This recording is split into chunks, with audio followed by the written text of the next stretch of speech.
Sveiki. Šį antradienį dalyvavau užsienio prekybos komiteto balsavime, kuomet patvirtinome ES ir Jungtinių Amerikos valstijų prekybos susitarimą.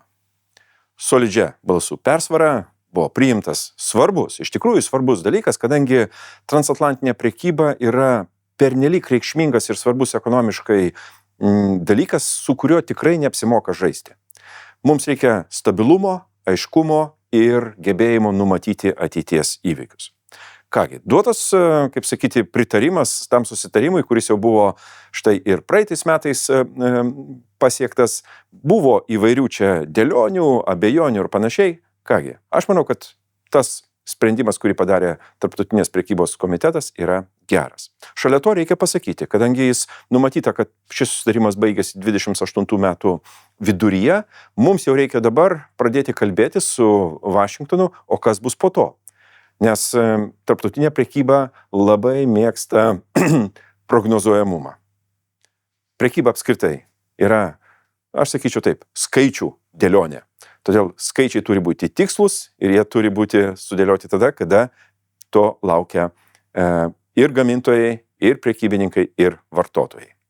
Bet nepraėjo nei kelios dienos po mūsų sprendimo, kuomet mes girdime, kad Amerikos atstovas prekybai vėl siūlo įvesti 10% papildomą tarifą Kanadai, Meksikai, tame tarpe ir ES dėl taip vadinamo priverstinio darbo.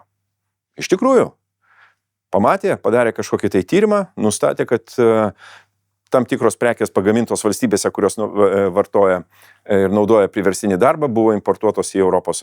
Tik į ES? Nieko nebuvo panašaus su Jungtinėm Amerikos valstijom. Kur siuvami futbolo kamuoliai?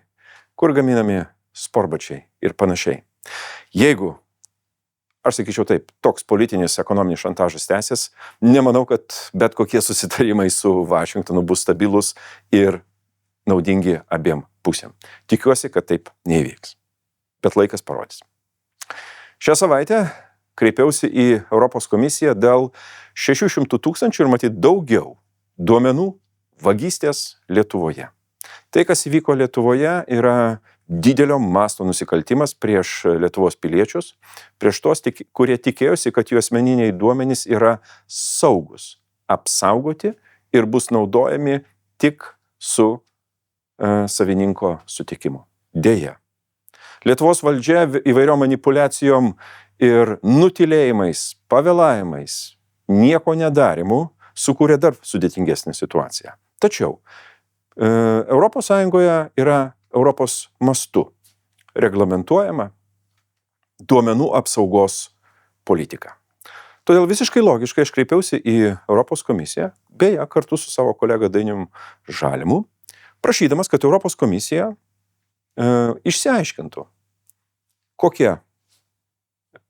kas buvo pažeista, ko nepadarė Lietuvos duomenų tvarkytojai, ar laiku buvo informuoti vartotojai ir kas apskritai daroma, kad taip nepasikartotų.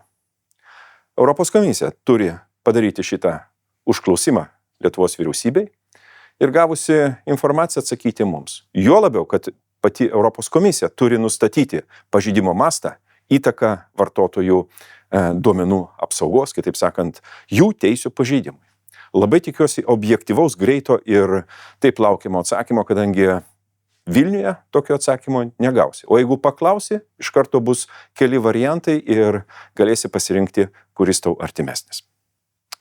Kągi, šį penktadienį Europos namuose rengiu labai įdomų seminarą apie Europos dronų pajėgumus.